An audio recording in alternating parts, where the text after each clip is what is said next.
Just take one hit. Don't you want to be cool? Gather round everyone. The show's about to begin.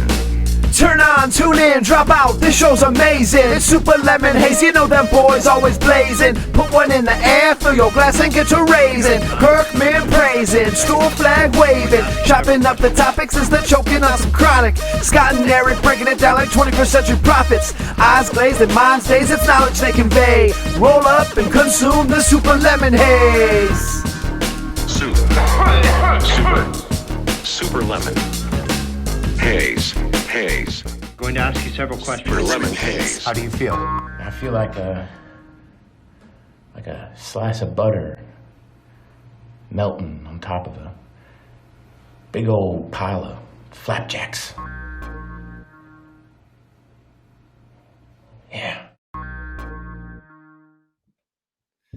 Welcome back.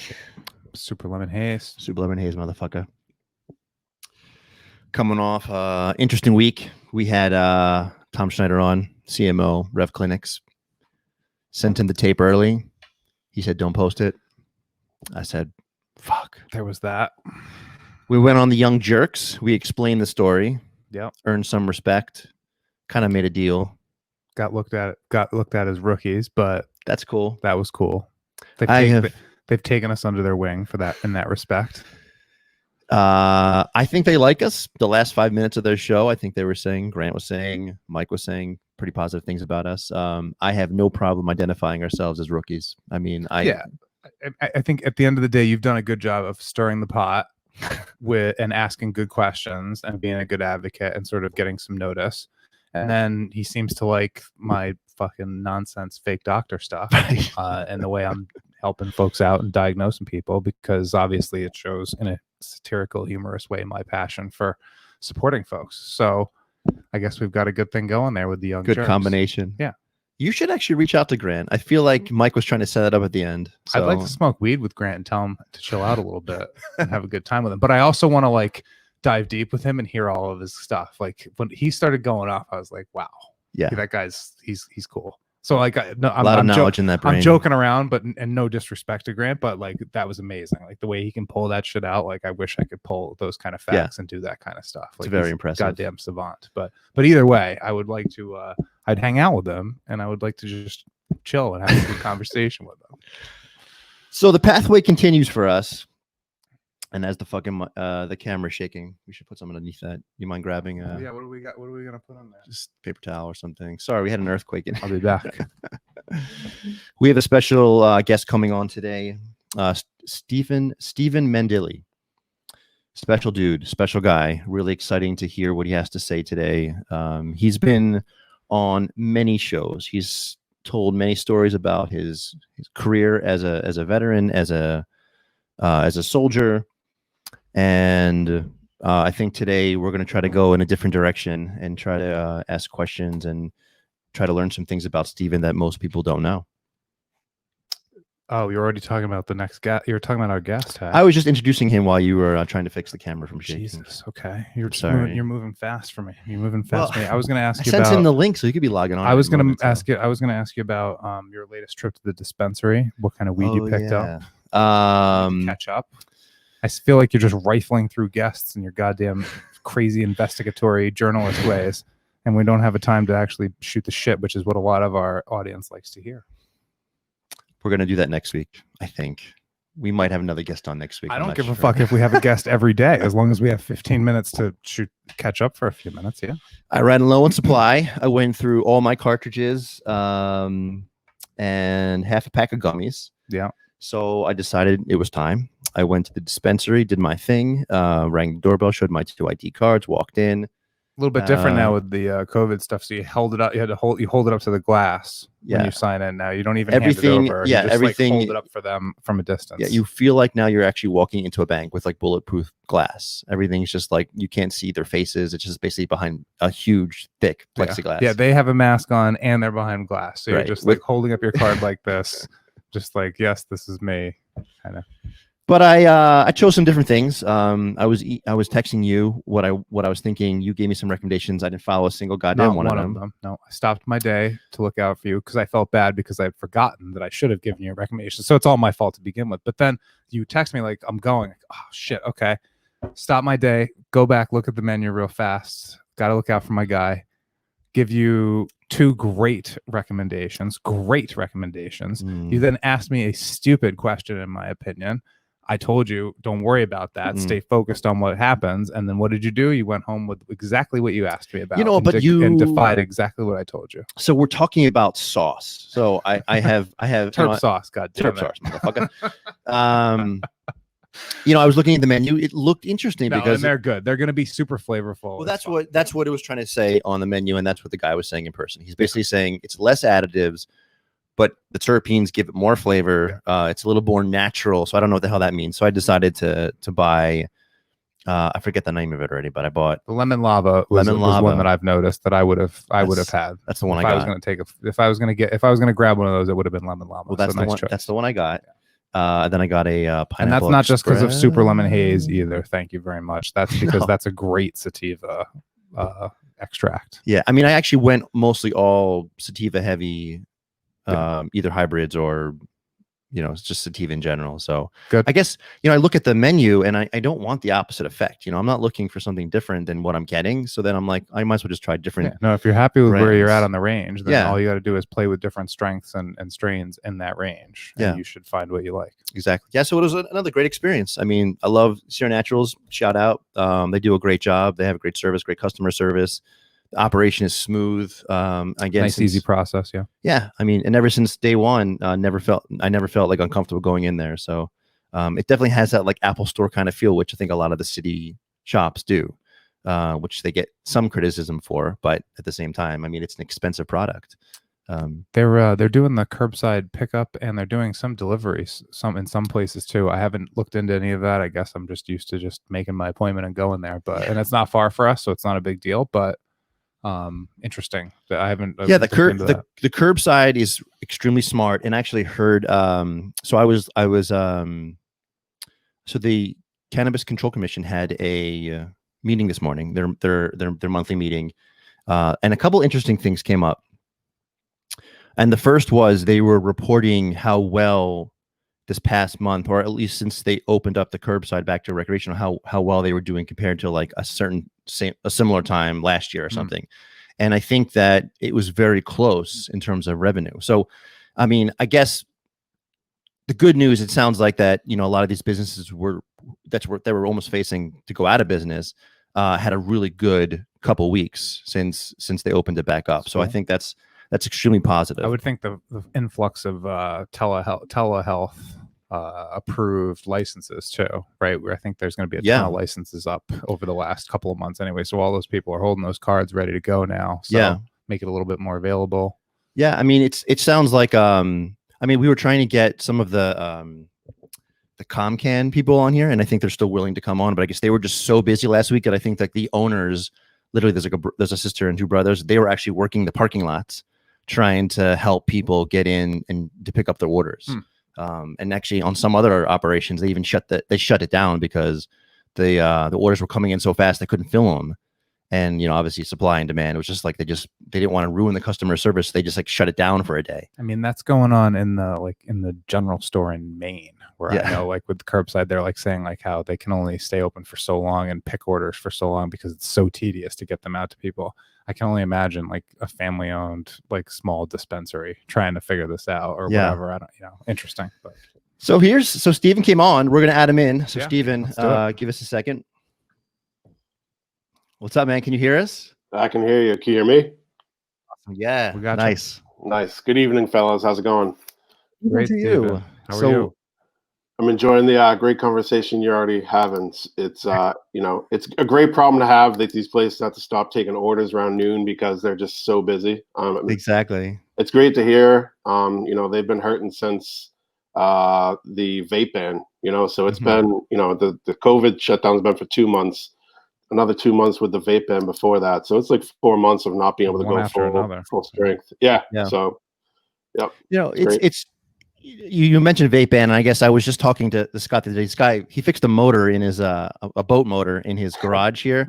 Mhm. So he's like, you got to go check it out. So I checked it out, and we're shooting the shit. And I heard about this, but didn't learn too much about it. But did you know that they just banned menthol cigarettes in the state? Yes, I think it just kicked in the first of this month, right?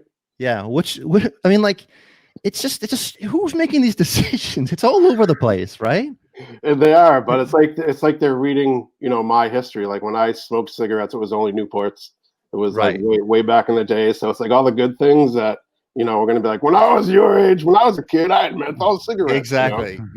But Scott said something funny, which I really didn't realize, because I was like, first of all, I was like, who the fuck cares? And then I was like, how many people are still smoking menthol cigarettes? And it was crazy. So in the town we're in, we don't need to drop any names, but Yes. there's a 7-Eleven in our town. And our town kind of new. I think our town kind of prides itself in being ahead of some of these state laws. So as a town, they'll ban things sooner. And they were one of the first states to go higher on the nicotine ages and things like that, or one of the first towns to go higher on nicotine ages, things like that. So progressive, trying to stay ahead of these things.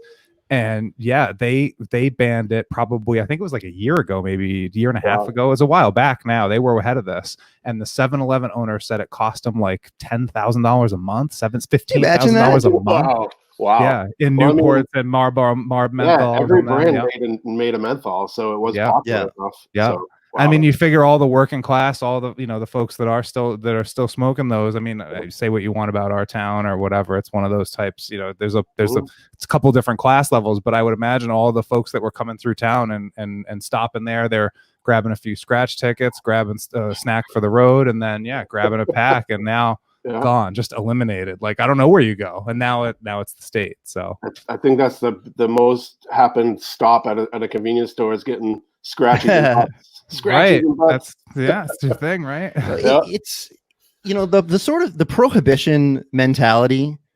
Is it ever going to go away? I mean, like when even to today, why do people actually think that if you're going to take something away from them that they love or that they use often, that they're going to stop using it? Right? Like it's just, it doesn't make any sense to me why we spend so much time trying to prohibit people from doing the things that they actually like. Like, let people do what they want, where's our personal responsibility, like 100%. There's good, but there'll always be people out there that want to tell us what to do. It's always going to be like this. There'll always be people, well, you should do that. You should do that.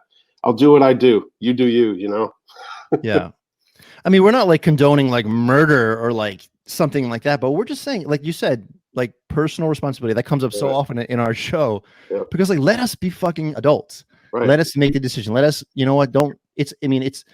we're not walking into a liquor store and everyone's going to slap us on the wrist, but like you walk into to buy a pack of smokes and people are like, you can't do this. Like fucking like, it's all my choice, man. Let me do it. No violence. There's no victim, like those kind of things. It's just like, if it's at the person's discretion, that's the way it should be. So. Yeah, Stephen, aside from all the obvious, which we'll get into, I'm sure, about you and your political career, was there anything in Uxbridge while we're on it that was sticking out otherwise that got you, that was a particular, passionate subject or something that was sticking out aside from the typical stuff that we're going to talk to you about in the rest of the show from today that was going on in Uxbridge?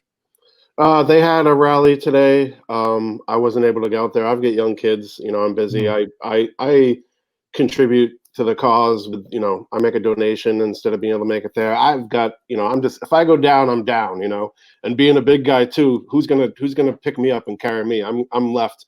They kick the disabled people down to the side and we have to crawl to the curb, but, how big are you? I'm probably pushing around 280. I was 6'2" at one point, but with my spinal surgeries, I'm now 5'11". I'm under 6 feet. Really? That's terrible. They took out some spine, so now I'm shorter. Man. It's a bummer. You get to the 6 foot club and then they kick you out. So brutal. But, I just made it over that hump. So every day I just stretch around. See, enjoy and be thankful. I know. And that has caused like outward growth. I can't get taller, so I'm just getting there. So, but the whole thing too with everything that's going on with the Floyd stuff. I was in the truck today during the CCK show, talked to Nate Boyer, and like I've always agreed wholeheartedly with what he said, and I come from the same place. I'm like, I don't speak for all veterans. I don't speak for all dads, all whites, all anything. But my whole thing when Kaepernick was first kneeling was, I didn't see it as disrespectful, and like he said, I didn't love it, but I respected it because those are the exact same rights we go to kind of fight for. And, I didn't have to, he's doing it to raise awareness for a really important subject. That's, and he just seems, sees the flag in a different way. I see it in a different way where every time I see it, I get choked up. There's times that tears come to my eyes because I think of all the times being overseas where you pull up to a place, you see the American flag and you're like, man, like I miss home. And then you get, it hits you right in the feels. You see it where you have no sense of belonging. And then you're like, yep, I belong. You see that, the flag. And then all the sacrifice, all the people have died for it. We see that.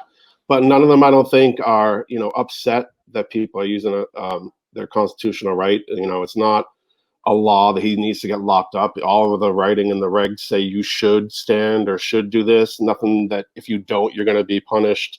And it's something that's been going on forever, and you see the things people saying, oh, well, MLK did this, did that, this way, no violence. But he was assassinated as well for doing it peacefully. And whether it's peacefully or not, people have a problem with it. And you look at what happened altogether, the thing was to get justice for him, and they did. Now that the 3 other policemen are getting charges. Mm-hmm. So you look at it retrospectively and be like, you know what? Did it help? Did it hurt? At the end of the day, it was part of what made the change. So, although we don't like the looting and the violence and people getting, killed and beat up during these things and violent businesses being destroyed, I still see it as growth. I look back all the way over history to the Sons of Liberty in Boston and how everything started. And think about what happened now if a group of people broke into the lieutenant governor's mansion, broke into the chief justice's mansion, the same person, looted the house, took everything and burned the place down, uprooted everything in the garden. Like if that happened nowadays, they would be in jail forever. They armed with muskets too. Right? They wouldn't make it past. They would just get shot dead at the door. Right. So it's just crazy to think, the level of, you say violence isn't necessary, but look at how things end up changing, and they send us to war, not to go into neighborhoods and talk stuff out, like that's not what war is. We don't get sent in with just, a bunch of pens and paper and notebooks to write letters to everyone. It's right. They give you bombs, rifles, guns. It's gotten past that point. It's gunpowder. Right. Yeah. Keeping our powder dry. But this all ties into just being vocal and being an advocate, like you with the signs and how you started and everything. Like you get it. You gotta you know that. Yeah, I've gone and done my research on you guys and watched your first podcast. Couple of you've done great right. ones.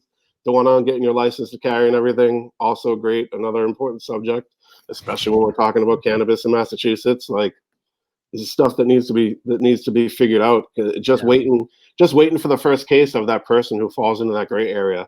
Yeah, we shouldn't be doing that. Like there's Oklahoma, for instance, they put it in their cannabis laws that firearm rights are protected. You're not going to lose your right to carry or your right to buy one, sell one. Anything to do with your firearms is protected.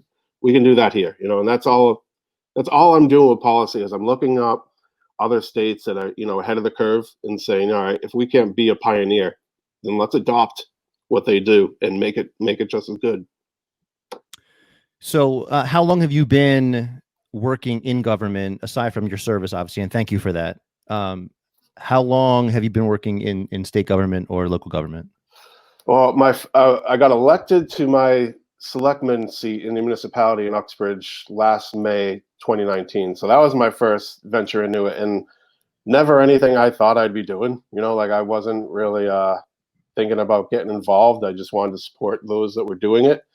But throughout advocacy work, you learn that the best way to make sure things get done is to be in the room where things get done. But yeah, I started advocating just first out in front of the state house back in 2015.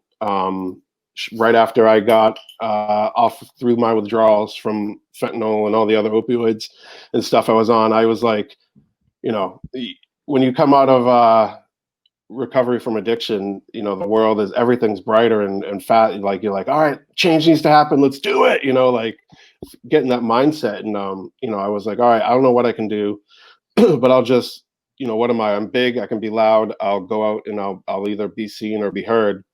Do you consider yourself recovered from addiction? You know what? I've found harm reduction, and I use cannabis instead of other medications. I was told by my doctors, you know, you're going to be on medication for the rest of your life. You know, you've got to come to terms with that. I've accepted that. Now the idea is getting the VA to accept that the choice I made wasn't one of their, you know, wasn't off of their formulary. It wasn't one of their medicines, but it works to attain the same goal that they say they seek. You know, and trying to get them to change at that level too. But yeah, I mean, I started, you know, it was 2015, going out in front of the State House with a sign, you know, about, I didn't know what to even say. So I was just like, well, you know, marijuana is better than opioids and stuff. What was happening? What was happening that day that prompted you to go then? Was there some special election or something being passed? Nothing at all. I just, I got it in my head, in the mindset of someday isn't on the calendar. So I was like, all right, I'll pick a day and I'll just go. So next Tuesday, I'm just going to go. Hop on the train, I'll make a sign, hop on the train, look weird as fuck, but whatever. And I was just walking through and people are looking at me. And I'm like, oh shit, you know, like, and I'm like, oh, now people are going to want to talk to me. I totally forgot about this part. And I wasn't really ready to talk to anybody. So I didn't initiate any conversations. But people will come by and be like, "What are opioids?" And I, you know, Steven, I'm gonna ask you just to fill in the gap in like just 10 seconds. So, how old were you? You went into what level of service? You went overseas. How long were you overseas? How long were you back addicted to medication to this point in your life? Yep. So I joined the Massachusetts Army Guard back in 1998, way back. And I was artillery. I did it for a bunch of different reasons. One of them being to be part of a team again. You know, I was 20 years old. So then fast forward to, what was it? Were you a sports player? Is that what you say, team again? Yeah, I played not college, high school football. Then I tried doing a little semi-pro, but then I was like, you know what, this isn't worth getting hurt for nothing. You know, like I got to work. I can't afford. It can be like, I can't commit. I played football yesterday, you know, and I broke my thumb or something. So I stopped doing that, and then, you know, just missed the camaraderie and stuff like that. So joined up. Thought, you know, if I really like it, I'll just go active duty. But at that time, I was like, what I know doing artillery, like I don't need to do it 5,000 times a day to be able to keep doing it. So I'll just stay in the Guard because I liked it. Got deployed to Iraq back in 2005. We got changed an MP unit. We're doing prison and convoys there. I got, you know, and I tell everyone that my accident could have happened anywhere. It just happened in Iraq, but I had to get in a vehicle accident and hurt my spine. So I got medevaced out of there from the spine injury. And then from 2000, actually from the moment I got to the hospital, it was a pill bottle. And then in each country I had to stop in on the way home was another pill bottle. And then over a decade of being at the VA, I tried 57 different medications, not all at once, but, you know, they just kept being like, oh, we'll try it for a little bit and we'll change you to another thing. And you're talking, I'm sorry to stop you, but you're talking specifically medications for pain or psychiatric? What for both, for pain, for psychiatric, for sleep, you know, everything under the sun was like, all right, we have a pill to help you with that. You know, and the other thing too, when I talk about this, I'm not stigmatizing the other medicine. You know, it does work for people. That's what it's there for. But combinations of so many, you know, like it was in my file that you should not be taking all this together. Like they're not allowed, but for some reason you can override it. What I was taking at one point was called the Houston cocktail, and you're not supposed to be able to get it, but I was able to get it. It was what the fuck's in that? Fentanyl, Xanax, Ambien, and a bunch of depression medication stuff. Yeah, going like this. Just sounds like the side effects. Sounds not even like there was explaining to me this way, and I'm like, I'm like, I feel nothing. And like, that's the point. You're supposed to be like a flat line. And I'm like, a flat line is death. I'm like, I don't want to feel dead. Right. Yeah. And they're like, well, it's not that, you're exaggerating. And I was like, Was all of the medication like paired with some therapy or strategy or anything of the nature, or vocational work or anything to get you back to some level of normalcy? Or was it just like once you came home a patient, you were a patient? it was a mixture of both. There were some things that were available, but there was no real passion in the people doing it. Like even going to physical therapy at the place, the person there was like just as out of shape as me, telling me this benefits this and that. And I had been working in the fitness industry before with Life Fitness. They used to make the treadmills. I don't know if they still do. So I knew a lot about it. Yeah, I know quite a bit about fitness. I worked at the gym and everything. So I was just like, this, I can't. Okay, look, let me go to a gym or somewhere where I can go and try. Like, no, we can't. So from a lot of the things, it was what they had to offer or nothing. And that's the whole thing. It might work for some people, but there's so many different individuals that everything needs to be explored. Even float therapy. They're now doing.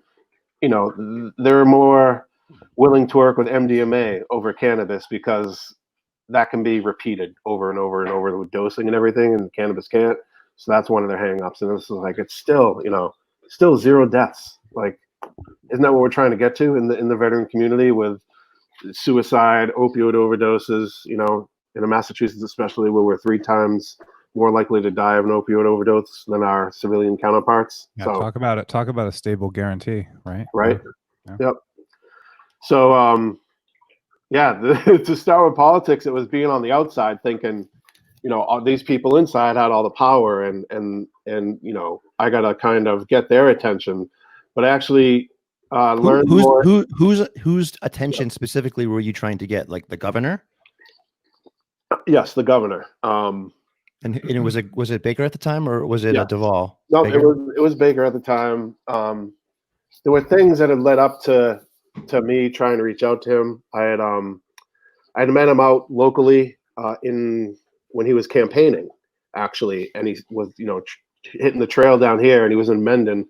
I stopped there, met him and Lieutenant Governor Karen Polito, and they were both like, "Oh, you're a veteran. Anytime you need anything, reach out. Like don't hesitate to reach out. We'll definitely help you." And then was probably maybe a year after he got elected, I was at the State House for an event and was there with my wife, and he was there. So I approach him, and he's kind of recognizes me and being like, "All right, And then I mentioned, "Hey, I know you're really focused on opioids and helping people with addiction and breaking the stigma and everything."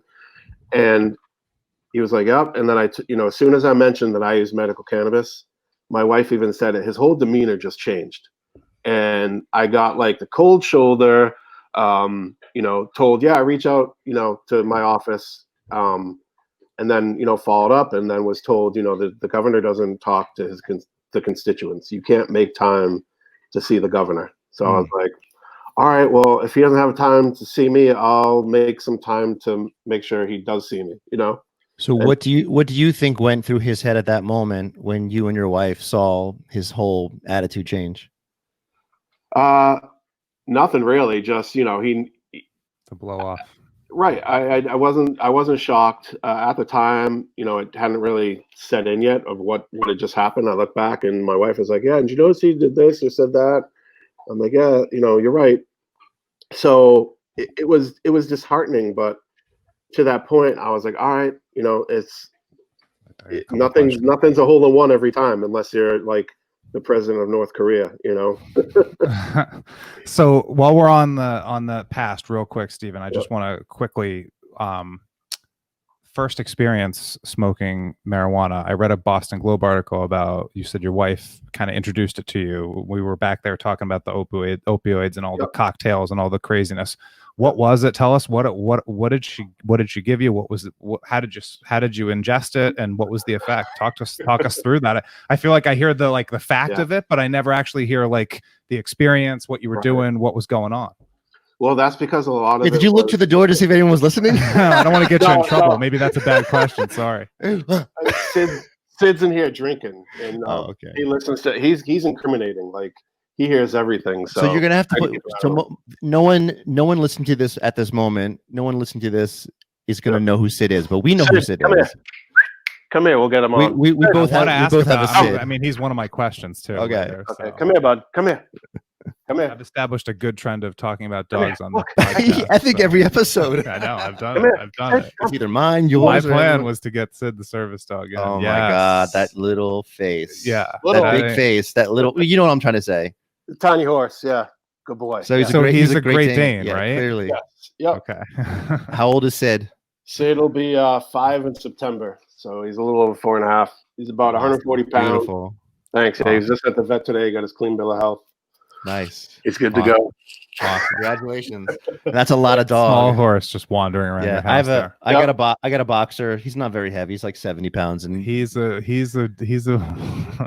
monster. Though, yeah, in his own right. Peeps his head in every once in a while. And he's a big boy too. He doesn't leave me, so he's right here. We're both like 60-pound dog owners, so yeah, we can appreciate the 70 pounds. Yeah, 70. No, but the bigger the dog, the smaller the batteries. He goes for like a couple minutes, right? After laying down on the couch, recharging. Yeah, gotta recharge. Yeah. So you found him as a puppy, or you were given to him as a service dog? No, I got him as a service dog at a organization up in Ipswich called the Service Dog Project. They're a nonprofit. They breed, raise, and train the dogs from birth. You know, they go from being taken away their mother to being spoon fed. So they're great around people. I mean, the work they do there, the people that do there, like they're angels. You know, they're doing such selfless work. And you know, working with 140 pound I mean, some of the dogs they get there 180. Like the alpha there that Sid got in a fight with once was over 200 pounds. So these and they can be stubborn, you know, and they're love bugs. Like they don't know how big they are. So when they come and like bump you with their head and they don't know you're not a dog, like he headbutts me in the head, he headbutts me, you know, in the junk all the time, and just like, but they can be rough. Across the room, yeah. He's like a ballerina in a china shop, not like a bull. Are you an Instagram guy?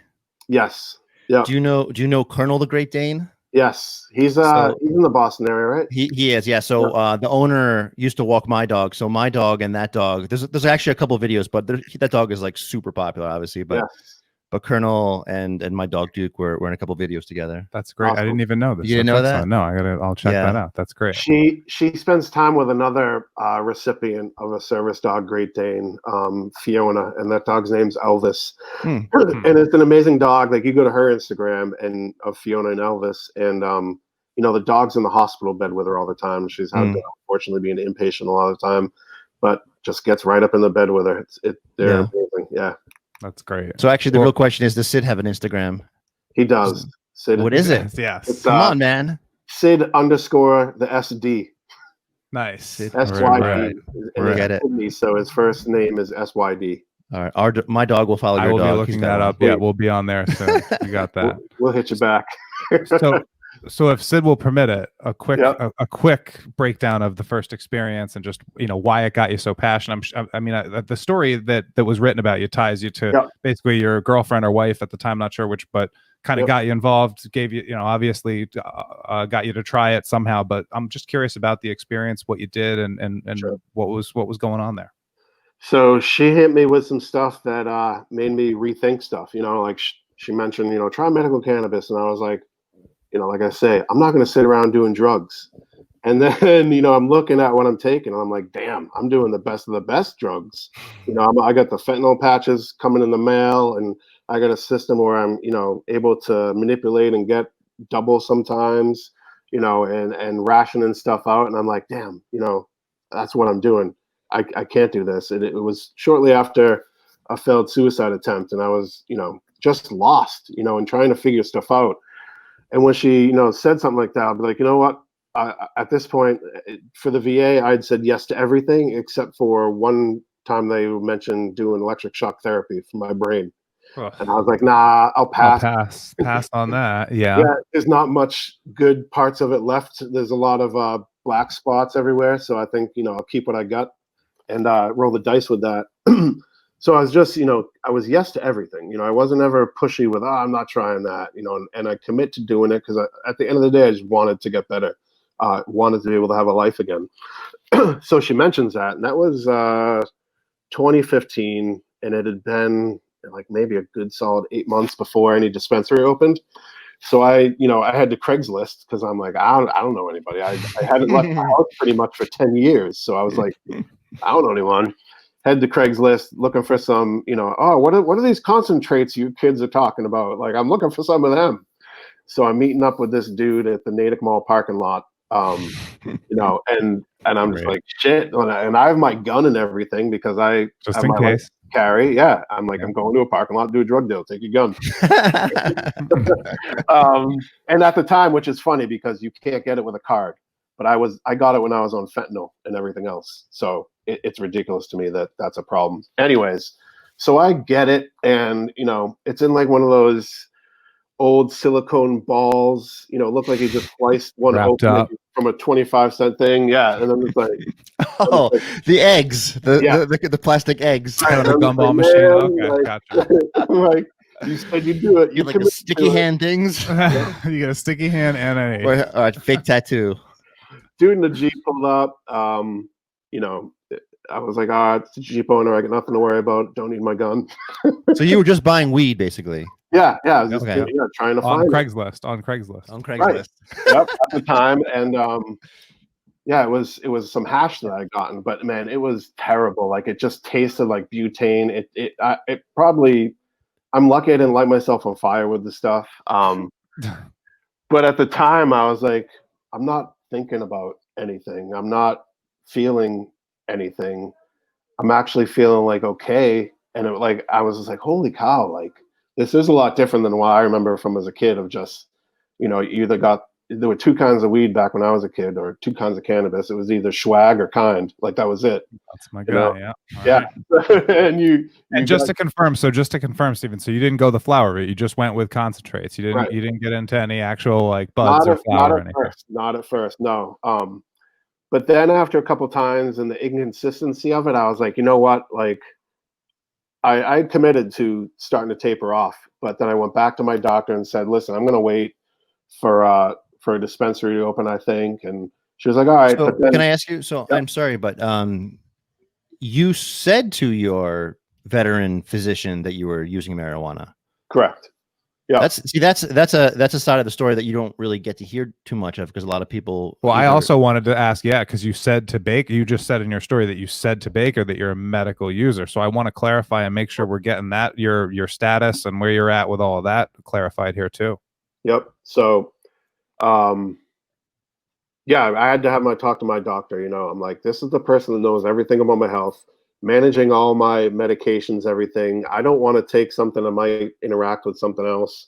I also don't want to go the other route of having to take a urine test and having to then go cold turkey because, at that time you couldn't have both.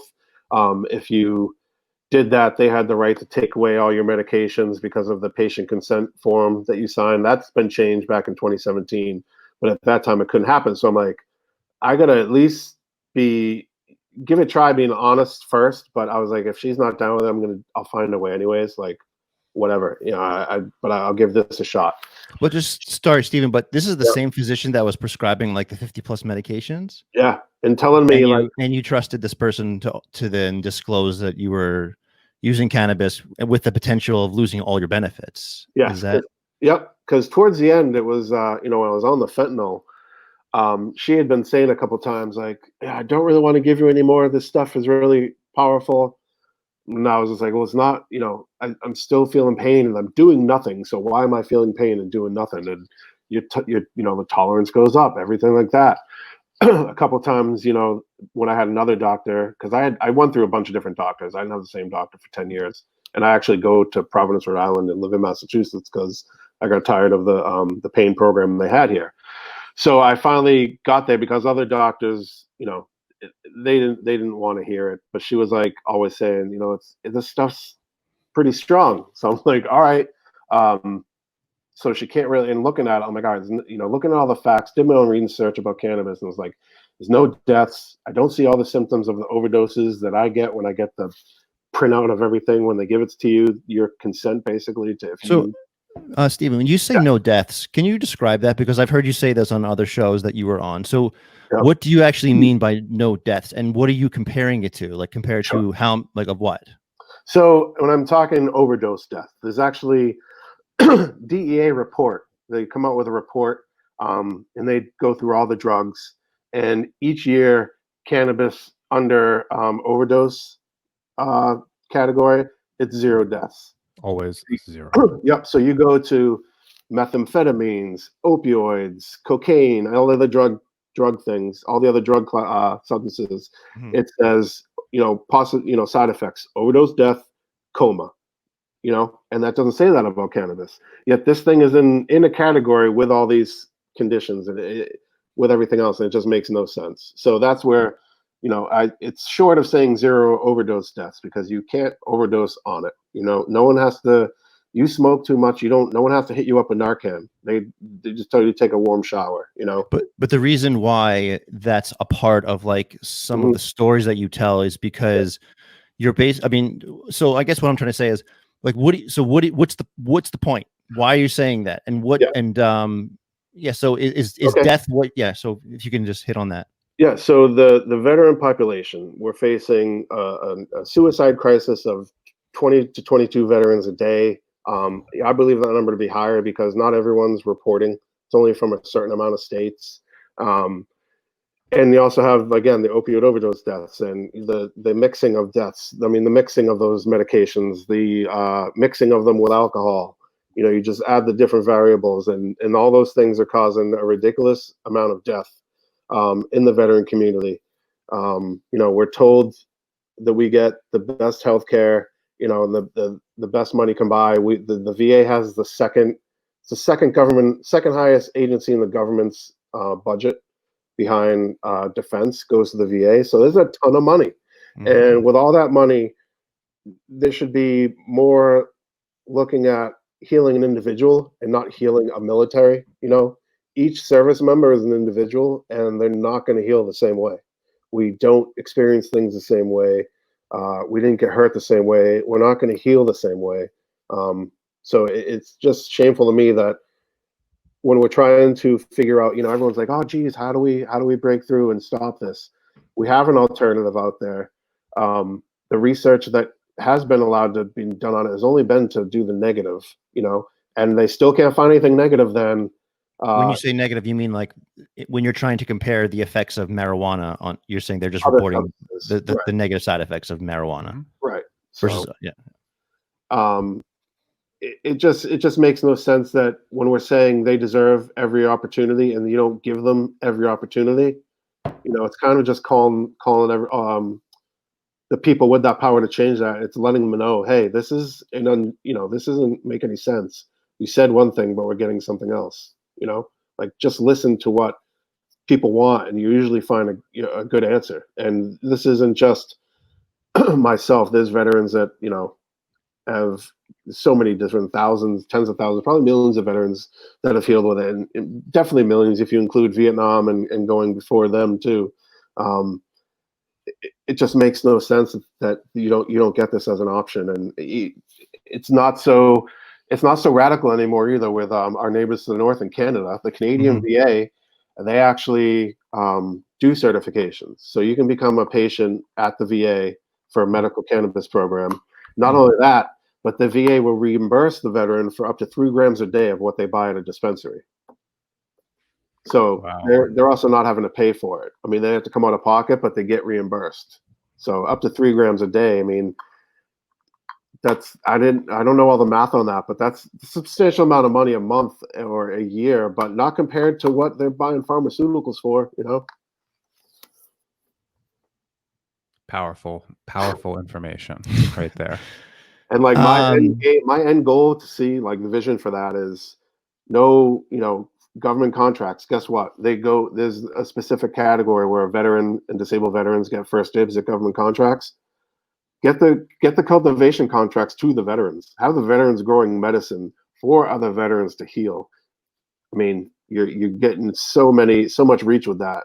Jobs, funding, purpose, guys healing. I mean, I don't see the downs to it, but you got to work. Is that a goal of yours?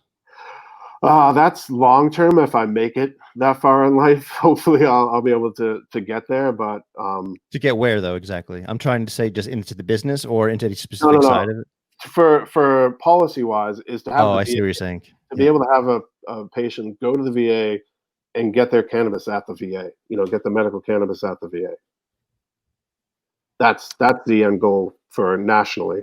And I've been to DC 2 times with an organization, Iraq and Afghanistan Veterans of America, where we've lobbied, they call it Storm the Hill, and they have veterans from all different states come out and speak on different subjects.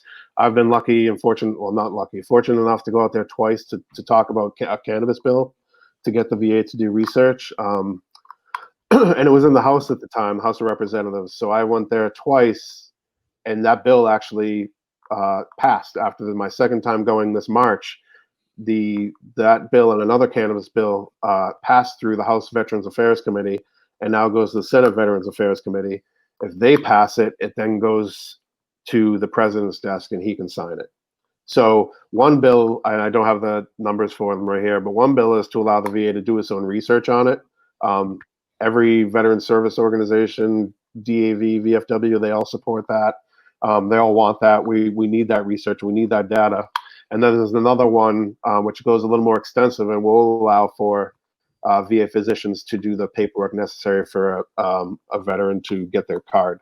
So those things going through, it's great. And that's where I learned that these things take time. And it's super unfortunate to me that they do take time, but you have to understand the amount of things going across desks, and things just get so busy there. I've seen it, but to go there and have these things go through, and a couple other bills regarding GI Bill, regarding veterans not being taken advantage of through their GI bills, female veterans, women veterans through the Deborah Sampson Act. So there's been a number of different things, and also, as you guys know, I've been active here in Massachusetts. I'm trying to make things happen nationally. I know those things are going to take time. So I'm trying to do some in-between stuff that I think can... In your spare time. Yeah, to unjam the logjam here, in Massachusetts with things. And I didn't expect it to be, opposed, but it was. What was opposed? The bill H4274. Do you want to speak briefly about that? Sure. So that's a bill that was it was a late file, which means they had already pretty much finished accepting what they were going to be voting on. And they had, there's an extension for a late file. I got in under that really quick, but my goals were to have some policy change that will help veterans, but also help everyone else. I mean, your service to the country is to everyone in this country. I wanted it to be inclusive of everyone, not just exclusive to veterans. I'm an American before I'm a veteran or a dad or anything else, so I'm trying to help everybody. So it was to add 2 different qualifying conditions to the list to have it break stigma, because there is a category for other on the list of qualifying conditions where a doctor can write whatever in. But I believe if you were to put PTSD in that list and opioid use disorder in that list, it would encourage more people to try to get that card. I think, and I've heard quite a few times that, when people don't see it listed, they don't stop and look to see, if they just say, I can't, I'm not going to do it. It's another barrier, and I'm just trying to remove as many barriers as possible. So that was for that part of the bill to help everybody. It would also help veterans, because those 2 things are not exclusive to veterans. PTSD happens to anybody. Opioid use disorder can happen to anybody. So, and then the major part for the veterans part was to allow veterans to use their VA paperwork to get their medical card instead of having to go to an outside physician and pay out of pocket just to have one person look at your VA paperwork that has your qualifying conditions listed on it. You know, it's a redundant step of, hey, do you have this? Yes, I have this. Hey, we'll pay that guy to tell us you have that. You know, it's redundant and costly, and again, another barrier. So I looked up other states and found Illinois, North Dakota had a bill where it passed where they could use VA paperwork and would have to pay a fee. They still had to pay a fee. There was also in Illinois, they had a multi-year card, which I think is great because for people with chronic conditions or degenerative or permanent conditions, it's not to get better, you know. So and as year go by with cannabis and it being safer than a lot of other things, not without its own, you know, issues, but it's much safer. Over year after year, you know what you need. You know, you don't really need to have interaction so much with your physician on exactly, because they can't help you get an exact dose anyways. So it's, you know, it's a redundant step checking in. Maybe you're going to talk about it with your. It's also an expense. I mean, Right. it's depending on the physician or the person, the nurse practitioner. That's we're like hundreds of dollars. I mean, we're talking like it's significant. Yeah, I just, you know, today it doesn't stop. I had a veteran reach out to me today out in Western Mass. He and his fiance had both gotten COVID-19, so they were both very sick. He's in the middle of a, you know, trying to do stuff with Social Security, which takes time, and trying to get through to any government agency right now is impossible too. So he's, you know, hurting really bad financially, but he didn't register because of the cost of getting a card. He's like, I'll just try the illicit market out here, which is fine. I think the illicit market's fine too. But he was telling me he couldn't find what he needed, and what he was getting wasn't really good, and he wasn't feeling it. So he needs to get his card again. And you know, I had told him I'd help him out. So I was online, got him all the information and contact information for his state legislators to reach out to. Checked with the phone numbers, make sure they were the right phone numbers. Hooked him up to those contacts. I told him, you know, draft something up. I'll help you with it. Reach out to them, see if they can help you with Social Security stuff. But aside from that, I'm like, you know, I don't know how to get this guy's card out here. I don't really know too many places out in Western Mass, but I do know I remembered Medwell Health and Wellness. They do certifications, and I had talked to them, and they do a you know, a program where 100% disabled veterans with 100% disability rating can get their card for free.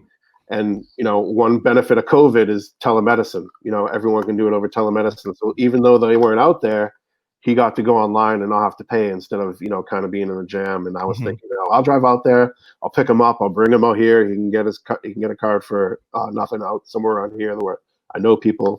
But instead we were able to go that route. But it's, you know, it's every day, and it's the data that I collected in a survey and study we did last year shows that those top two barriers are cost, whether it be to getting the card or to the product. So, and you're speaking specifically about the study with Marion McNabb. Yes, with Dr. McNabb. Yeah, Dr. McNabb. And that was, you know, it was a lot of work, and we've found some incredible data, which is the exact data that I felt in my head that I knew was right and would be right. But knowing after you know, being able to talk to politicians and knowing that the anecdotal evidence is great, but they need to see bigger numbers, and they want to see data and to have a place to start, because that was the whole problem is, you know, they want to know everything. And it's like, well, no one's collecting any of this information. I reached out to the CCC. They don't even know how many veterans are registered. It's not something that they track. It's funny, you know, they promote that they collect some of the racial or economical type stuff, right? I mean, isn't that they, so they do collect that information when you're registering, but they don't collect the veteran status. Right. Or, you know, it's not being kept, so we don't know that. And I know in other states they do keep it. In Illinois, they do a great job. They have it broken down to even conditions, how many people are listed under what condition. So, you know, and that's, again, everything's in its infancy with cannabis. So, or there's a big learning curve here. And it's just to make progress. And I feel like the CCC is doing that, you know. Well, I think there's some really impressive people. Shalene, big fan. Everyone's a big fan of Shalene, I think. Yeah, she She got a just lot does a great job, man. She's right.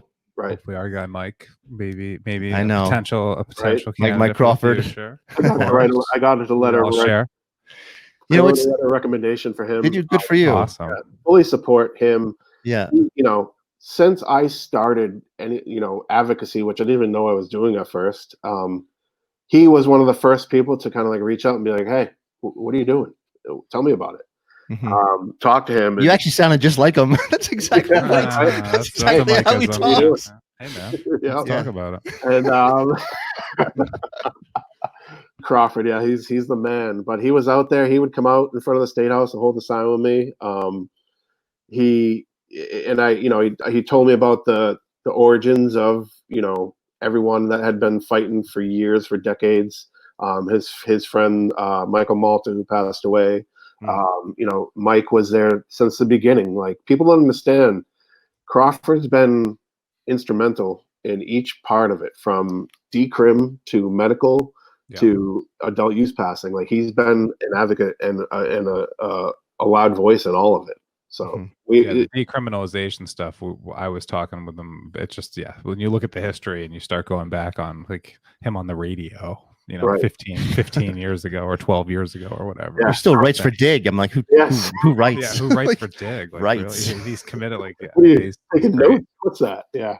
Classic proper journalist right there. Exactly. So, Stephen, the funny thing is that, like, because we've had some pretty significant voices in this industry for the last couple weeks, I always like to know what their thoughts are on solutions. You obviously offered a ton.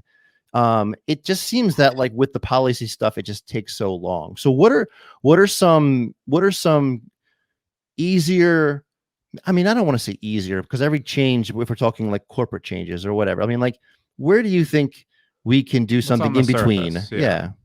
So one of the things that matters in the passing of all policy is the amount of support that's out there for it. So again, I say this, we have a civil duty, a responsibility to be in charge of our government. And if you're not voting, if you're not vocal in support of things that you want to happen, you're not doing your duty. You're coasting. So when you hear about bills, all you need to do a lot is you can, a lot of the websites will have an automated response to you. Just click in, put your information in of where you live, and that letter of support gets sent to your representative. I remember during the, when the Governor Baker deemed it non-essential for adult use, Veterans Cannabis Project, they're a nonprofit organization.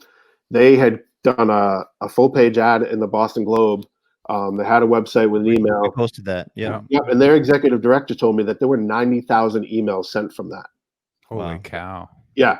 For the governor to do that for veterans. Mm-hmm. So to know, like, 90,000 emails went out there, and we need more of that. And he gets to not really face anything until a bill gets through the House and the Senate. Yeah. Has to get through them first to go in front of him, unless it's an executive order, which, when it comes to cannabis, I've accepted he's not going to like it. He's not going to do anything and go out of his way, stick his neck out for it at all. So, the bill didn't pass. It got sent to study, but I'm already in the process of redrafting it for the submittal for the next session, and having an opportunity to go through the full session, communicate with the senators and representatives that are on the committee.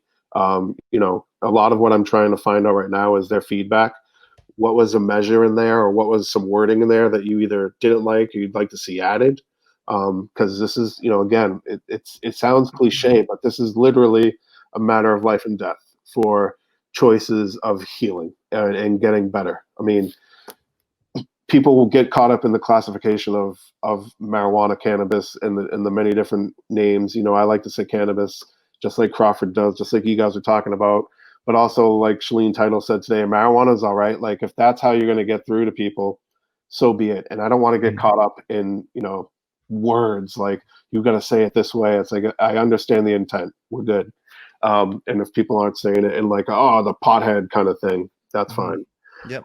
Yeah, I think we suffer from, unfortunately, stuff, it suffers from that stigma. So, there's this, it's an overcorrection, right? I'm with you. I wish we could just talk, say it's weed and Right. talk normal in the regular slang. But unfortunately, when you talk in regular slang, it seems to demean the movement, unfortunately.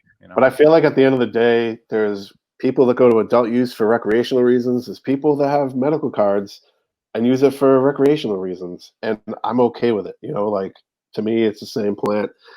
If it's benefiting your life and you're not hurting anybody like everything else, I'm fine with that. But I mean, you're right. The stigma is still there. I mean, I'm also trying to open up my own dispensary, and I tried to go to a town. Oh, is that a fact? Mhm. Oh yeah, it's United Mass Wellness. It's coming together. I'm just trying to find a location. That's the most difficult thing, is finding. I keep hearing that. Yeah, and I'm trying to do it on my own. Just for the audience who's listening to this who might not know. So basically, the application process can be years before you submit your application to when you actually are opening up the door. As you can see, these are very like the mom and the pop ones, like the independent ones. It takes very, very long. Unless you're big cannabis with big guns, the speed at which you get approved or you open your doors is very short. Right. So where are you in this process? I'm looking at properties, and because of the long waits, I was looking at acquisitions of people that are just, that are just bled out. They can't keep sitting on it because they're not getting anywhere. Yeah. But yeah, I'm at that process of just trying to find the property, because ultimately the reason that I want to do it is I want to be a working, contributing member of society again. Sure. I want to, be able to serve the people, and be there for my family, provide a better life for my kids, just like everybody else. But one of the things I also like to do is be able to free up my time so I can do the healing I need as well. And I think, with the dispensary, I'd give out I would donate at least $100,000 a year committed to veterans organizations and other organizations that are trying to, battle the drug war and everything. So it would be at least $100,000 a year that I want to give instead of time. I still give some time, but I trying to, have my time for my healing and be with my family. So, but it's like you're saying, it's tough as a small business to not have that grease money to make things happen and not have to worry about it. So, I guess we have an hour of your time, man. I can't appreciate that enough. I can go on forever, and I'm just looking at Scott. I'm like, I'm getting the eyes, and I'm like, shit. You're doing can't good. take advantage of this. You're doing great. good. Keep talking. And I'm going to jump on you. I'm going to jump on one quick political question. It doesn't get too crazy. But so your neighbors to the north, as an Uxbridge guy, your neighbors to the north and northeast there, Milford, right? They got a lot going on when it comes to the cannabis industry, right? They got that big grow going on from, I believe that's Sierra's grow over there, and they seem to have taken an interesting stance. I'm just wondering, is there any correlations for Uxbridge or any areas of opportunity that you guys have been able to learn from Uxbridge from Milford for Uxbridge, or how does that apply to your local scene? Milford actually has a retail ban. They don't allow dispensaries there. Right, but then there's the grow. So I'm just curious as to how does that flow with a quiet southwestern. How does that make any sense? No, you can grow the product, but you just can't sell it. So they're going to go to the town next door, and then just drive back to their homes. Hoodlums buying any product in their town. Yeah, they they don't want the hoodlums, right? There's no hoodlums buying product in their town. There's no hippies in Milford. Yeah. Keeping out the riffraff, Yeah, exactly. Right. We just grow that beautiful plant. Yeah, exactly. So yeah, Uxbridge, we've been, even before I was a selectman here, it was one of the reasons why I was asked to run, is because of all the business we have here. I mean, we have I believe 14 licenses out. We have most of them are cultivation, processing, all those other ancillary licenses like that. And we're actually voting in 2 weeks we have a cap on how many of those we can have. So we're voting to remove that cap to be even more friendly to those businesses. Cool. Retail, we're going to stay the same because we understand, if you dilute it, these businesses that came here and were the pioneers are just going to go away. We don't want that. I mean, we have Caroline's Cannabis. We had the first women-owned cannabis micro business as well with Gibby Gardens as a cultivator. So we've been great. But the funny thing is, I went to Bellingham, a town 2 towns over where I grew up, where both my mother and mother-in-law work at the town hall. And I went there to try to lift their ban on adult use. And I had to go present at their town meeting in the middle of the winter. And I was just like, all right, let's do this. I think, I had got the numbers to get on the warrant. I had the vote, but these churches showed up, man. And it was like a church showed up from Bellingham.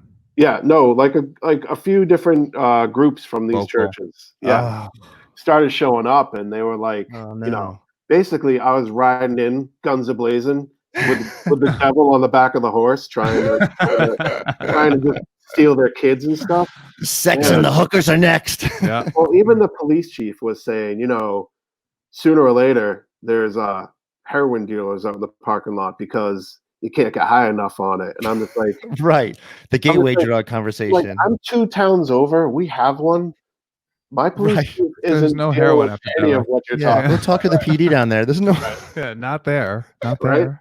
I'm like, where are you getting this information from? And it was just like feelings. And I'm like, personal bias. Yeah. Can we get past your old feelings for things you've been told? Like, just get out of the way, But yeah, I got defeated, but you gotta shoot your shot. And I good story. I couldn't. I wish I could remember all the things that were being said, but even they were talking about like, oh, it smells and people are going to be smoking in the parking lot, and I'm just like, no, like I don't know what you're talking about, and I can't.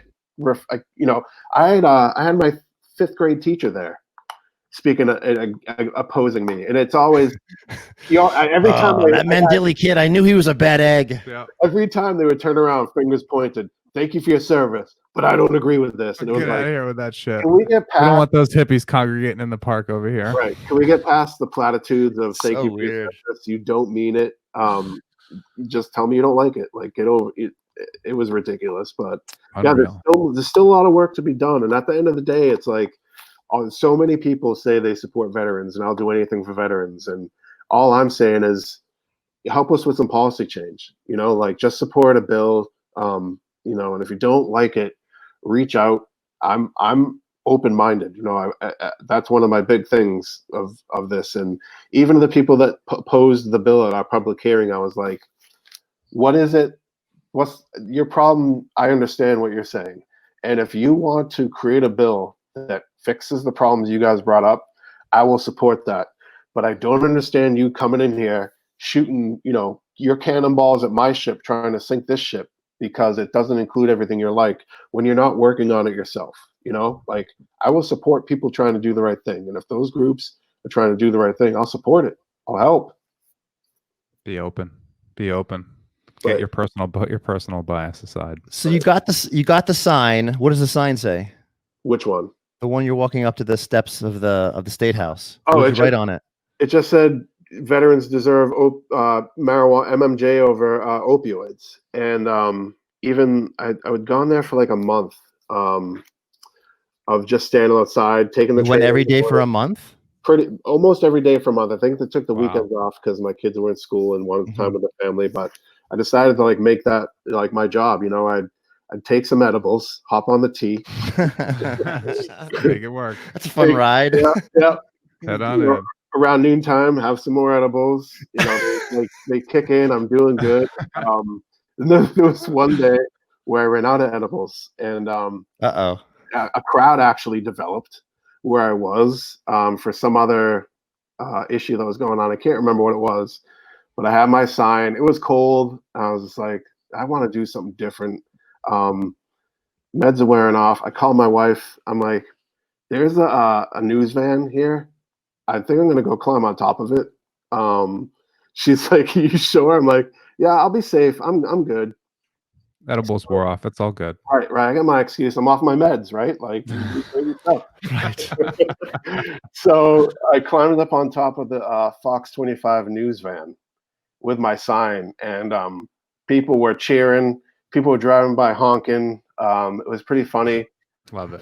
One guy asked me, he was filming it, and he asked me like my name, and I told him, and he found me on Facebook and ended up sending me the video. No, I want to see that. Where is it? I'll repost it somewhere in the Facebook, yeah. archives. But If you, send it to me. I want to put it at the We'll end of this share that out, episode. yeah. but I was just like, man, I'm just gonna stay here. And the people like the Fox News people were like, get down, this is dangerous up there. I'm like, it's the top of a news van on Beacon Hill, you know, in the middle of the day. I'm like, I used to walk down streets in Baghdad, you know, like Right. this is It's not a big deal. in context, this is pretty safe comparably to other things, you know. But I was up there for good minutes. I committed to it, and then once the police showed up, I mean, there was a paddy wagon. I'm like, I'm a big guy, but come on. The one cop, he's all like shaking, coming up the ladder on the back of the van. I'm helping him get up. I'm like, he's like, what are you doing? I'm like, You're helping him up. You reached down and helped him up. Come arrest me. Yeah. He's like, what are you doing? I'm like, I just staying here, taking, you know, the time I have available. You know, I wasn't planning on putting up a stink here. I even told them, like, listen, I have my LTC, so if you feel a bump on my back when you're helping me, you know, please, you know, don't be alarmed. So I'm like, hey, do you know such and such? He's like, oh yeah, I know him. I'm like, yeah, you know, I know him too. He's a friend. So they're yelling down. He's like, hey, Jimmy, he knows Andy, and it was pretty funny. So they're all like laughing and stuff. We're talking, and then the news, the people were like mad that I didn't get in like trouble. They wanted to see some action. They wanted to see you thrown to that truck and driven away. Crazy paddy wagon. destroyed. Put him in the paddy. Exactly. Put him in the paddy wagon. Yeah. So did you get some positive press from that, or was it just name recognition? What was the? You know what outcome? I did? I got credibility with like the Mike Crawfords. You know, like they're yeah. like, all right, this dude's committed to it. Like, you know, I'm not gonna be negative with this. It's not gonna work if I'm like, you know, violent and vile with things. But simply climbing on top of a truck that has a ladder on it, so you can climb to the top of the truck. You know, I didn't feel like I was doing anything that extreme, but you know, I'm passionate about this because I hear so many stories from veterans, non-veterans about, you know, I'm at the end of it here, you know, like, and just I've been in all of those stages, and even now, like, you know, questioning, hey man, it's go grocery shopping or go to the dispensary because I do not want to be on the medications I can get for free, you know. And having to make those decisions is freaking terrible. You've mentioned the vapes early on, and now you mentioned the edibles for in your disturbing the peace situation there. Just kidding. What are you using for treatment? What's your personal recipe these days? You mixing it up? You got a couple different things. Talk to us through that, please. Yeah. So for financial purposes, I do a lot of flour and concentrates. I'm fortunate that I was able to create a program where a bunch of over a dozen dispensaries now offer a 40% discount to veterans that have 100% disability rating. I'm one of them. It started off with people wanting to give me a discount, and I'm just like, I don't want this for me. I don't want a gold horseshoe up my butt. You know, if I'm going to get it, I want everyone to be able to get it at least. And I had to do like a bunch of research there to find out how many 100% disabled veterans are here by county, let the owners know. So I'm able to get a good discount, but still, you know, have to limit it. Ideally, I would rather use like tinctures, RSO on a regular basis, but I just, you know, I get by with what I can on dabs and joints. RSO, clarify that one. Oil, so it's the concentrated cannabis plant, the whole plant. It's separated with usually whole grain alcohol or some other chemical or formula, whatever you want to call it, diluter. And it's super concentrated. You only need to take a little bit of it, but it's something that is it out of a droplet, or is it you smoke it? No, you eat it. It's like a tar, and you can use like it tastes. It's super strong and potent. Literally, you put like the size of a rice grain amount on like a saltine or something, and you eat it, and it's a different sensation, and it lasts much longer, and it feels great. I mean, it's like people have compared it to like No, you guys aren't familiar. I'm not familiar with No, that I one. mean, No. I'm a novice, but this guy, if he says he hasn't seen it or heard of Yeah, it, I that's haven't seen special. much of it, yeah. Definitely give it a shot. I mean, I know you like to do more recreational, but you'll get the medical benefits, and you'll still enjoy it when you melt into whatever. When you learn how to, when you take it in higher amounts. I use higher amounts to go to sleep, and that I just feel goofy on the stuff, and that's what I want to feel. I don't want to feel anything else. But yeah, it gives like this warm embrace. Like you feel it from like your shoulders down your chest. Definitely have to try it. It's great. It's just very expensive because there's low return. You use a ton of product and get a little bit out of it. Mhm. So it's What's the cost? Just curious for some of the listeners. I don't even know because I've never gone out of dispensary. Like I have no idea. I haven't even looked at it because I just knew it was. I've never seen it on the menu. Have you seen it? Not. No. That's why I'm wondering. Yeah.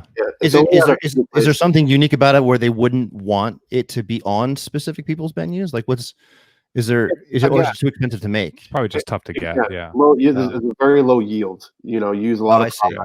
Right. return on it. You don't get to. You make a lot more money off of flour.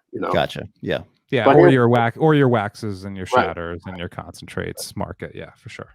So I, throughout the day, like basically every hour at night, I'm down in my smoke spot in my garage, dabbing like every hour, smoking, pack a bowl or two, reading, doing research. It's like my laboratory or something down there, my study.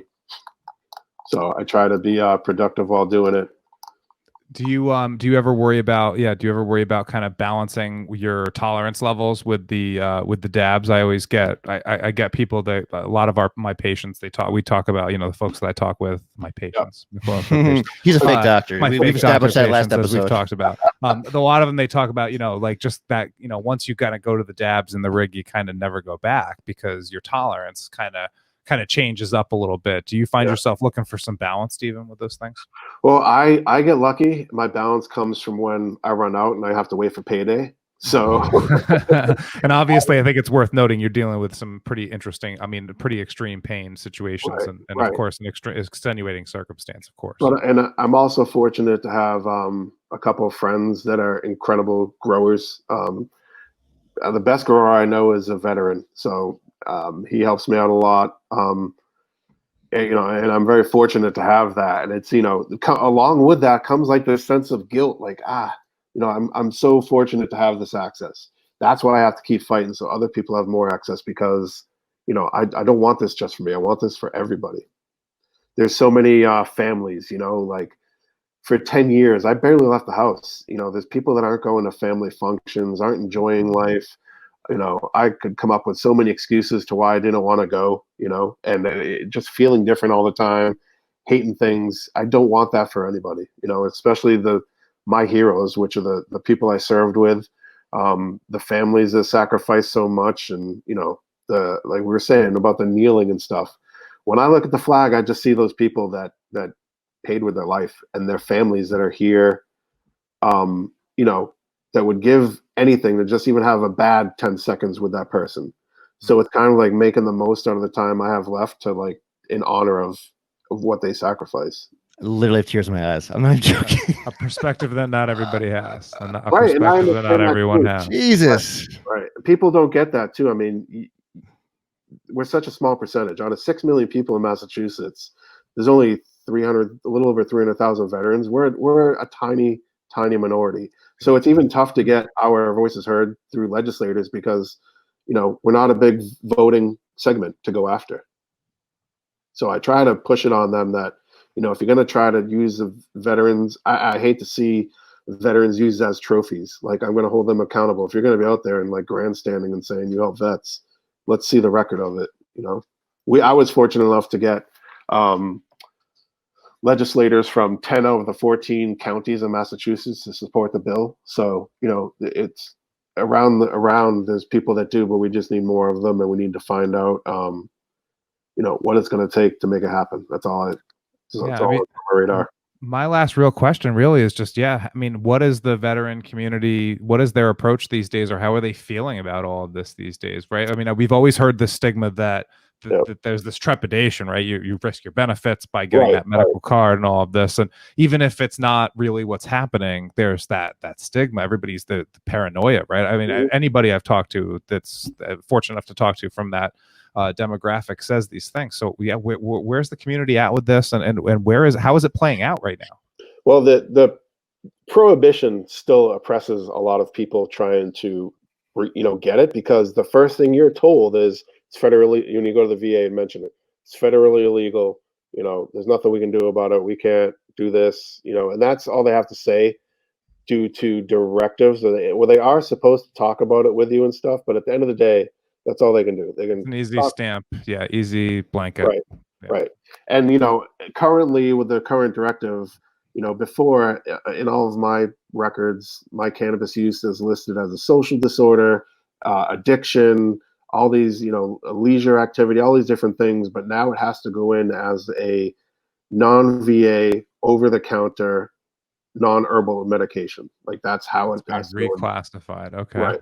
So there's movement, it's like a super slow chess game. And I know, like I said before, all the veteran service organizations, Disabled American Veterans, VFW, American Legion, I don't want to miss any, Iraq and Afghanistan Veterans of America, are all in DC saying that they want this to happen.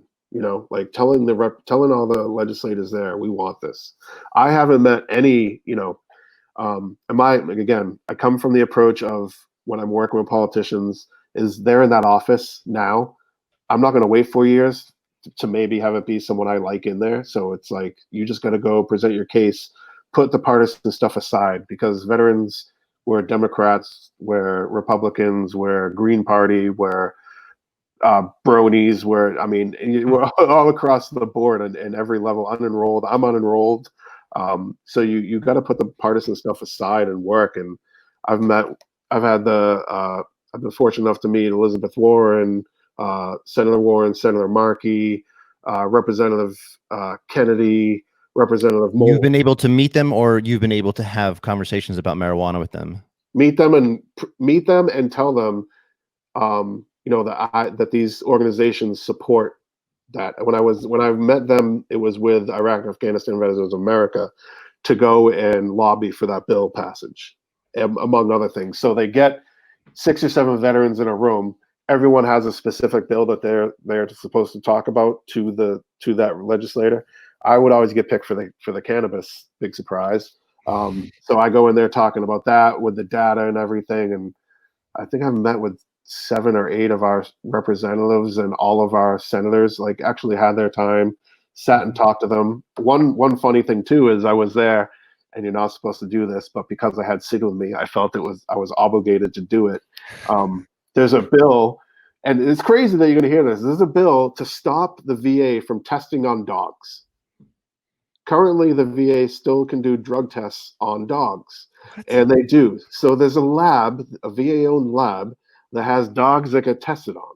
So when I was leaving, I got to see my state representative, Jim McGovern, for the district I live in. And I told him, hey, I feel weird bringing my dog into a place that would, are there people out there being like, I'd love to test on him?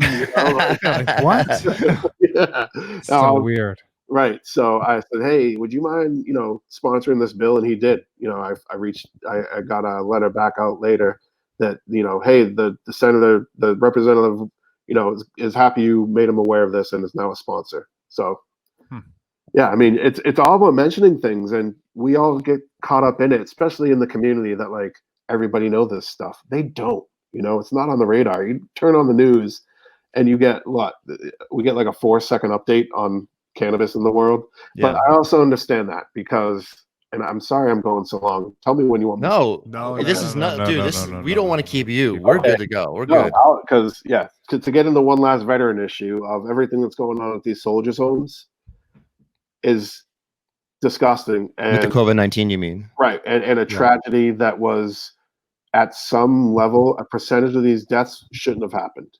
I think a large. It sounds to me the more information that comes out. Right, over 70 deaths. From there, more than I think around 50% of the patients and people that were in there tested positive. there's stories of workers there that said, they had a dining room that they emptied out and put 10 to 12 beds in there. They were like right next to each other. And, one veteran is literally, the story is there's one veteran sitting there eating his lunch right next to him with no privacy. Another guy's taking his last breath and dies. I mean, that's terrible. And Horrible. this stems from issues that go back to 2015, when these homes and the people that were, superintendents that were running it left and had to quit because they got tired of going to the state and telling them what they need and saying, no, you can't have that budget. No way. Then at one point, there was some sort of like a buyout for people to retire early. They lost 50% of their staff, and they were already hurting for staff. And they never got to recover from that. They never got help. They never got to get any of that staff back. They never got to hire anybody. And these instances are well documented throughout, the governor's tenure here. Even back in 2016, they created, he passed a bill that was going to create a position for a person with healthcare background to basically to run the the soldiers' homes, the one in Holyoke and the one in Chelsea. That position has still not been filled 4 years later. So there was nobody running the hospitals really with any sort of background. Sorry. Do your thing. With any real background in healthcare. The top 3 people left in 2016 due to the frustrations of being told to do a job they couldn't do. Then the next person that got put into place also had no background, but is a veteran and was connected to the governor personally through mutual friends or parents. I'm not exactly sure. Take this friend connection. Yeah. So, how does it take so long to get that job filled? I mean, is it not competitive, or is there lack of effort? What's the diagnosis? This is a totally separate job I'm talking about now. This is superintendent. I'm just curious about that other one too that you referenced. I have no idea. I mean, they can't get money to pay the person, I'm thinking, because they can't get a budget. It's just not competitive. And this is what happens in every budget. Veterans benefits are the first to cut. It happens in a lot of towns. If they come up short, they cut it from the veterans because they don't really have much. So there's not going to be too much pushback from the constituency. What percentage of your benefits come from federal versus from the state? Is there a difference, or do you get benefits from both? There's a few different states. The state does have a good benefits program where there's excise tax exemptions, there's annuities that they give, there's a vehicle excise tax that's waived too. There's good stuff out there. There's Chapter 115, which helps veterans that somehow lose their employment. They didn't know was going to happen for like extreme cases, stuff like that. And then there's also, each town is supposed to have a full-time veteran service officer that reports to the state's Department of Veteran Services. But again, there's so many holes in that program where I know I've had to help veterans because they can't reach their VSO and their VSA won't help. I've gone over veterans' houses with their state representative because their state representative had to bring them a wheelchair because the VA was taking too long. And that's really, what we're going up against. But there's all those deaths there and all that stuff's happening, and they want to say, we care about veterans, and it's like, well, your administration's record doesn't necessarily show that that we've been a priority. And and I'm not trying to place blame on anyone. I just want the people that should be held accountable to answer those questions, and they're not being asked. That superintendent was accused of not telling anybody, and then his lawyer last week came out with I think it was a 54-page report, emails, all the texts, all the emails, all the times he's reached out. And it doesn't look good when that person is running into the same problem that the previous previous group quit for.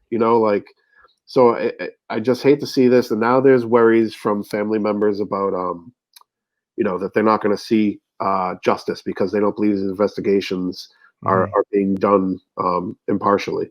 Mm. You know, the feds are even here doing it.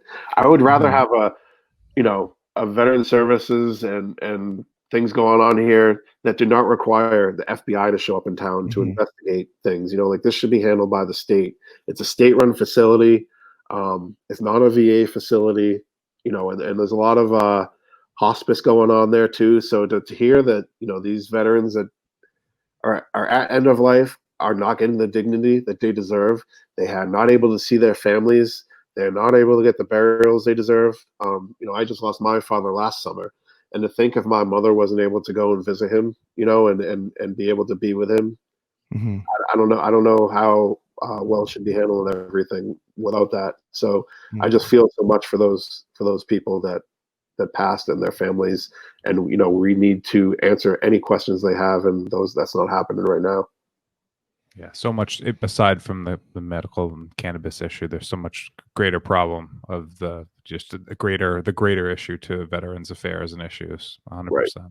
Right. And I try not to be just all about cannabis all the time. It's like, yeah, no, I want to help every way I can, you know, like, no, this is good perspective. It helps just understand, like, there's a couple different mountains to climb when it comes to this. You know, you've got to start, you don't just start here with the cannabis issue. There's plenty of other places that you need to get educated about and where you need to start with also. Yep. How can our audience follow you, support you? I mean, you're saying like amazing things. Like, I'm going to listen to this. Yeah, people are going to be. This is good. Oh my God. Stuff. So I mean, right now we're getting this bill ready for, you know, from my communications, it's not going to be able to be really submitted till like October. The current legislation is in session till July, and then they go for a break, and then they come back, they reconvene, start the next session in the fall. So we're gonna wait. Yeah, but it's all right. We get to get our ducks in order and you know, get more data if we need it. But it's redrafting the bill. But once that is submitted, to be able to have the support of, you know, being able to come back on your show. Oh, totally. Sure. Open invitation, man. Of course. Appreciate that. Yeah, and through that, I can just give the information of, you know, sending along your message of support to your legislator. They need to hear that. They need to hear from their constituents that this is an issue they want pressed, because that's what they. I mean, it's one of the reasons I'm not sure if I'm going to get into a higher office, because I don't want to have to pick a party and be involved in politics.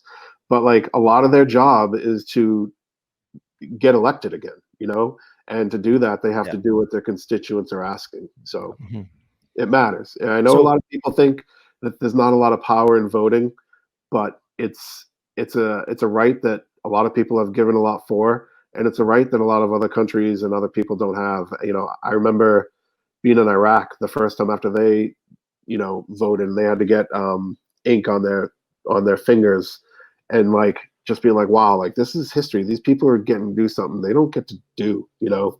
So you mean they voted for the first time? Voted for the first time, and like not like shot. Here, right, not like here where you just show up at your high school and vote. Right. Like, these Or people take for granted and don't do it at all. Right, these people are dodging, you know, vehicle IEDs, people trying to drive in and explode, and opening up, you know, shooting, you know, so just to get there, to make their voice heard.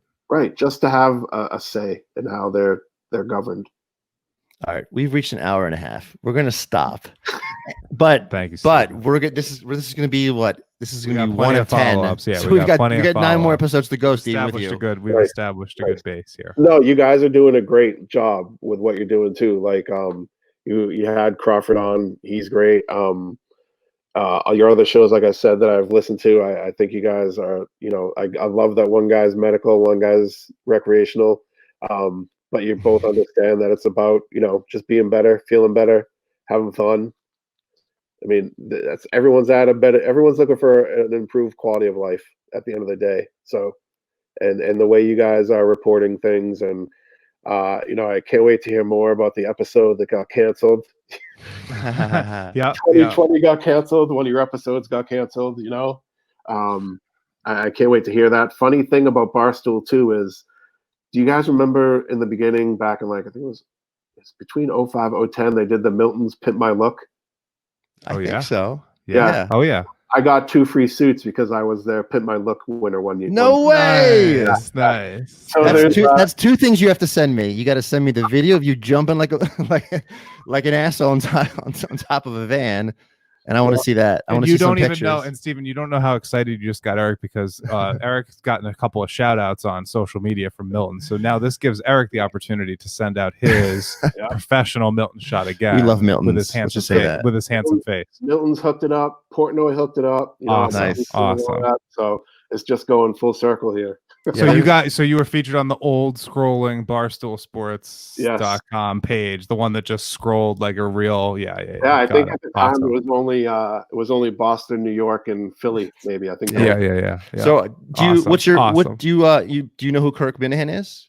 I don't know him at the level that like you guys and Mike Crawford know him. I know of him, but I don't know too much. Some of the other shows on his channel seem good. I mean, I have no reason not to like him.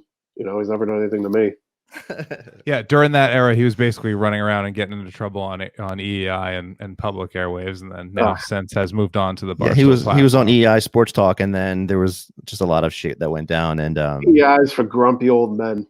Yeah, there you go. Well, then you just won so many Minifans hearts just now, anyway, my friend. All good.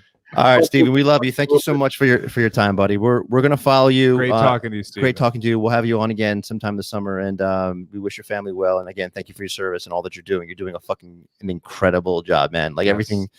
Shit, it's an honor, man. Thank you. Good for you. Thank you. Really appreciate it. Great show, brother. We'll talk to you, man. Be well, guys. Okay, you too. Bye. Bye. Whew. Very cool. Very cool. I got nothing more to say.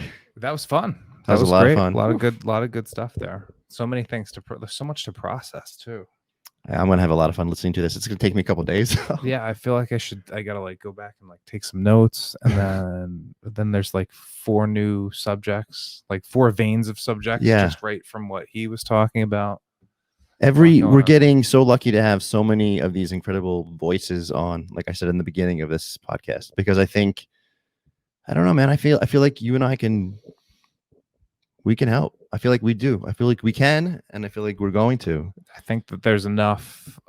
We've given so many different perspectives on things right now. Yeah, we need to catch up and kind of summarize where everything's at in the next few episodes as well. I know we have a big one coming though, so it is what it is. But yeah, we've got a lot. I mean, I'm blown away with how much content we could take this with, and all of the good things that can come of that. Peace. Super Lemon Haze. Super Lemon Haze, motherfucker.